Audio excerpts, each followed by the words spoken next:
Hello guys, today I'm gonna show you how we can empty the Dream vacuum, and there we have the Dream D10 Plus.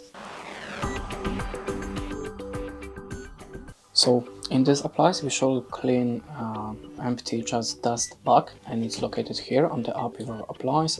As you can see, there have a small dust bag. Just remove it and you have to just empty it manually from the appliance.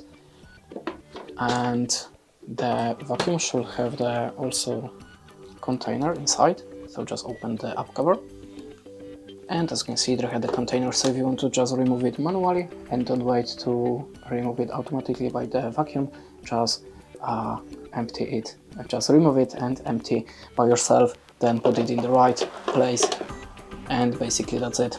Thanks for watching, leave us a like, recommend, and goodbye.